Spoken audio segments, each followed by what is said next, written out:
안녕하세요. 중동한의원의 김범석 원장입니다. 오늘은 성장장애에 대해서 말씀드리도록 하겠습니다.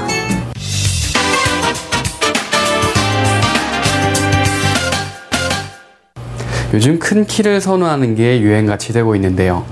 우선 어린이들이 성장에 있어서 유전적인 요인이 얼마나 작용을 할까 궁금하실 것 같습니다. 우리 집은 키가 다 작으니까 우리 아이들도 어쩔 수 없어 하고 지레 포기하시지는 않으셨는지요. 의학적으로 키를 결정하는 것은 유전적인 요인이 23%, 영양 상태가 31%, 운동이 20%, 환경적인 요인이 26%라고 보고되고 있습니다. 연구 결과에서 알 수 있듯이 약 77% 정도가 후천적 요인에 의해서 결정된다고 볼 수 있습니다.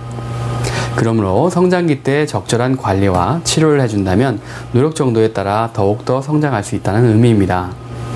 키 작은 부모님들 미리 포기하실 필요는 없겠습니다.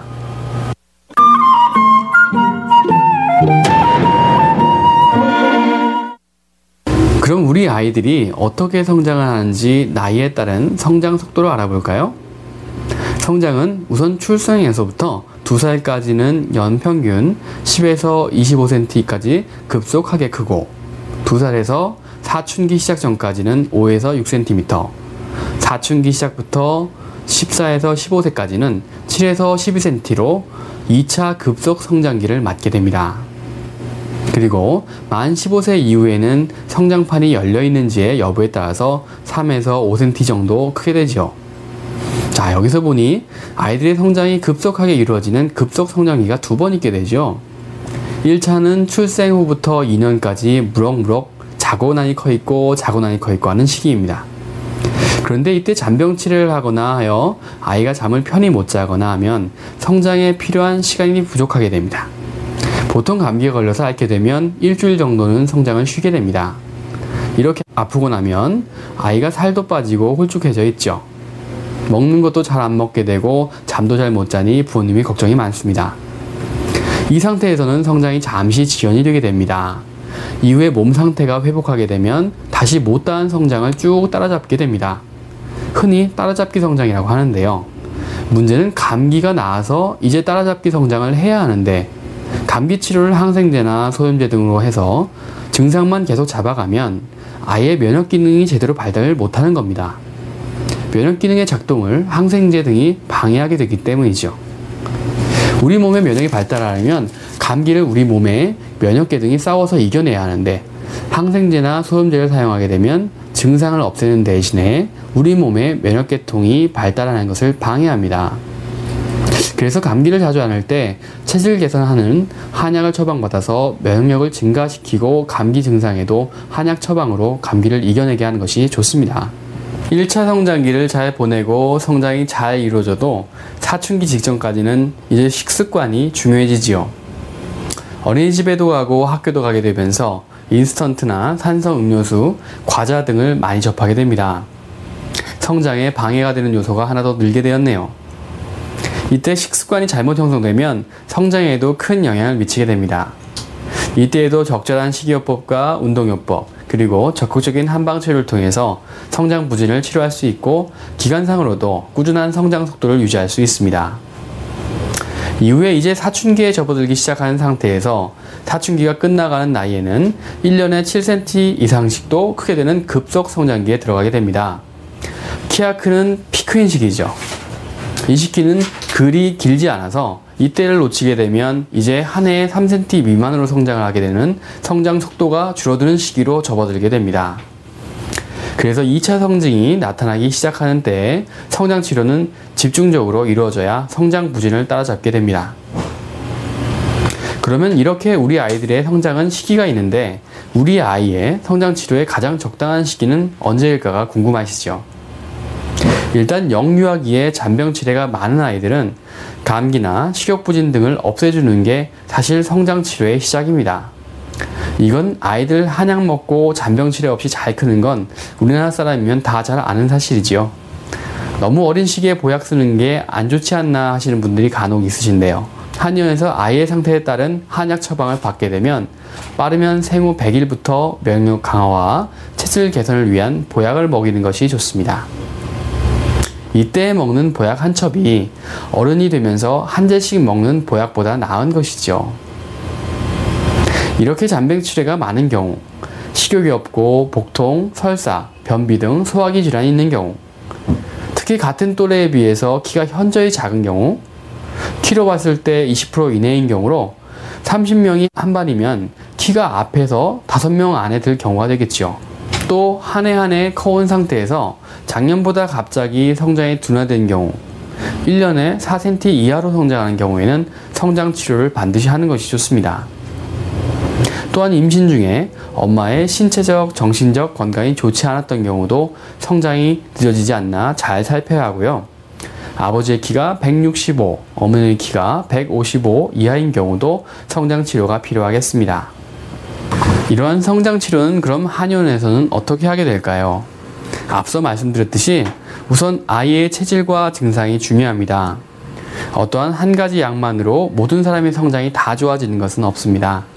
예를 들어 양방의 성장 호르몬 치료만 해도 크라는 키는 안 크고 손가락, 발가락 등 사지 말단만 자라는 말단 비대증 등 여러 부작용을 가지고 있지요. 성장을 촉진하는 호르몬을 강제로 놓아주면 잘 자랄 것 같고 잘 커야 할 것 같지만 호르몬만으로 성장이 다 잘 되는 것은 아닙니다.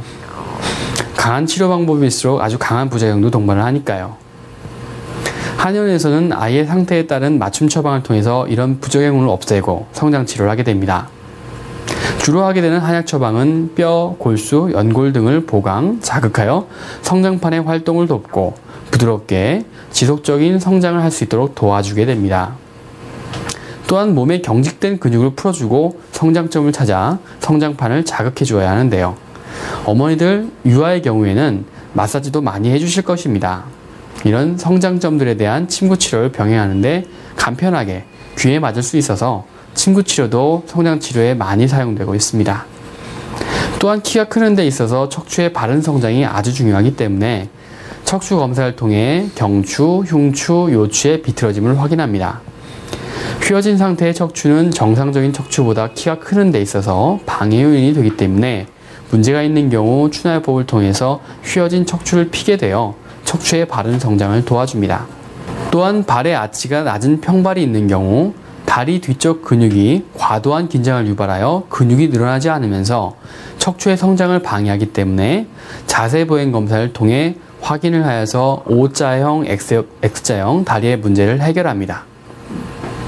척추와 다리 길이, 평발 등 성장 장애에 문제가 될 수 있는 부분들을 종합적으로 검진하여 한의학 고유의 체질 개선을 통한 면역력 증강과 성장 치료를 병행함으로써 부작용 없고 속까지 꽉 찬 성장을 하게 도와주는 것이죠.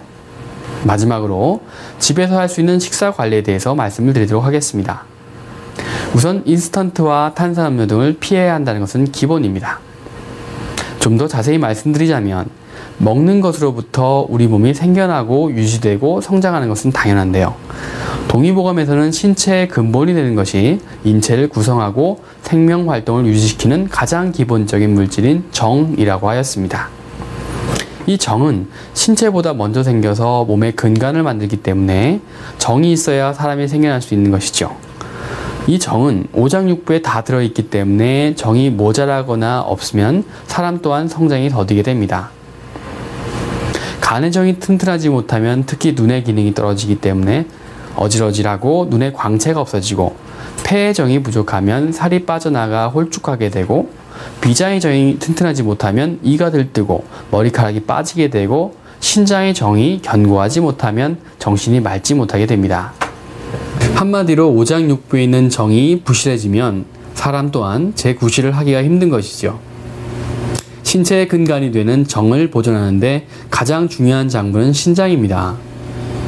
신장은 몸 안에 있는 수분을 관리할 뿐 아니라 오장육부의 정을 받아서 저장하는 기관이므로 정을 보존하는 비결은 신장에 달려있다고 할 수 있죠. 아울러 정을 보강하기 위해서는 음식을 골고루 먹고 인체 내에서 잘 소화 흡수되도록 해야 합니다. 오곡의 진액은 질 좋은 영양분이 되어 뼈를 구성하는 골수로 스며들어 골격을 튼튼하게 할 뿐 아니라 뇌수에 영양을 공급하여 머리도 좋게 하지요.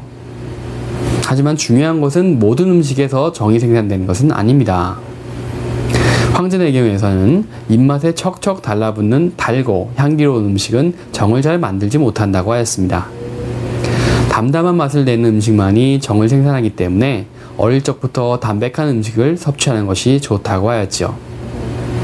맛이 담담한 음식으로는 벼, 보리, 조, 기장, 콩 등 5곡을 꼽을 수 있습니다. 요즘 아이들이 좋아하는 달고 자극성이 있는 인스턴트 음식은 한의학적 관점에서 보면 입맛만 자극할 뿐 성장에는 좋지 않은 것이지요. 따라서 청소년기의 성장을 돕기 위해서는 신장의 기능을 강화하여 정을 보강하고 영양 많고 담백한 음식을 골고루 섭취할 수 있도록 소화기를 튼튼하게 만들어주는 것이 중요합니다. 신장과 간을 튼튼하게 하는 구기자나 산수유, 모과차를 달여서 수시로 나누어 마시는 것도 성장에 도움이 되죠. 하지만 뼈를 튼튼하게 하여 성장을 돕는다고 하는 특정 음식을 집중적으로 섭취하기보다는 편식을 피하고 골고루 먹는 것이 좋습니다. 중고등생들은 학교나 학원에서 밤늦게까지 공부하고 돌아오기 때문에 실천하기 어려운 점이 있지만 성장 호르몬이 많이 분비되는 밤 10시 이후에는 빨리 잠자리에 들도록 하는 것이 좋습니다. 그리고 성장판을 자극하는 줄넘기나 철봉에 매달리기 등 쉽게 접근할 수 있는 운동을 하는 것도 도움이 되지요.